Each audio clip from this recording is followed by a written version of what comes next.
High বন্ধুরা, কালকে তো বলেছিলাম, যাই হোক সকালে গুড মর্নিংও জানালাম যে আমি মন্দারমণি এসেছি।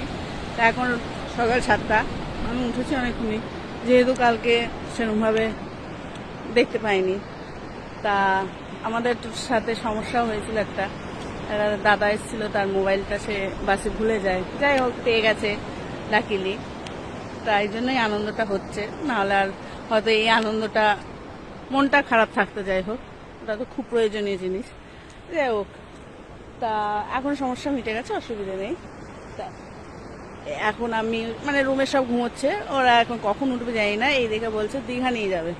আমি জানি না দীঘা আদৌ যেতে পারবো এরা, যেহেতু মন্দিরটা হয়েছে একটু মনটা ইয়ে লাগছে, এত দূর এলাম আর মন্দিরটা দেখবো না। যাই হোক,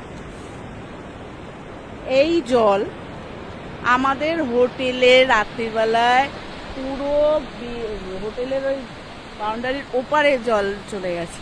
মানে আমরা বসেছিলাম, জল আমাদের মাথার উপর দিয়ে। এখন জল এত দূর, আবার এই জল ওখানে যাবে বলে দুপুরের দিকে, 1টার দিকে। আমিও গত বছর এসেছিলাম, ওরকম হয়েছিল।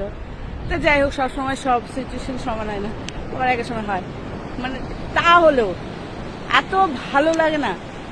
সমুদ্র সবারই ভালো লাগে, তোমাদেরও ভালো লাগে, কিন্তু সবচেয়ে বড় কথা ভালো লাগা থেকে বেশি আমার সমুদ্র বলে জঙ্গল বলে, যাই হোক আমার ঘুরতে ভালো লাগে। কিন্তু কপাল, যাই হোক লাগলেই কাজ করি, কাজ যে ছুটি পাওয়া যায় না। আর মালিকপক্ষরা যত না ছুটি দিলে ওদের মনে শান্তি, ওরা বেড়াবে ঘুরবে, আমাদের বেলায় যত কষ্ট। যাই হোক, সে আর বললে লাভ নেই, ও সবার ক্ষেত্রেই তাই, ওটা বলা উচিত নয়, আসলে বলে ফেললাম। যাই হোক, আর এই সকালবেলা এই সমুদ্র কার না ভালো লাগে। এখন আমি কিছু খাইনি, আমার খাওয়ার দরকার নেই, আগে আমি একটু সমুদ্র দেখি।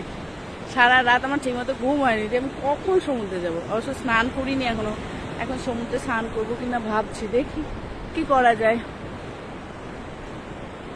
দেখ, এই হলো আমার মন্দারমণি বঙ্গোপসাগর।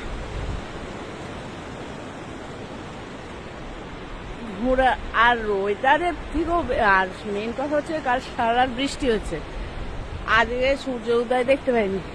ভেবেছিলাম সূর্য উদয়টা দেখবো, সূর্য মামা নেই, সূর্য মামা গন।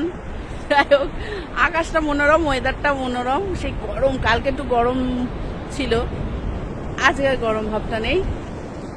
যাই হোক, ভালো লাগছে। বাই বন্ধুরা, টাটা। আরও কিছু হলে আপনাদের অবশ্যই দেখাবো।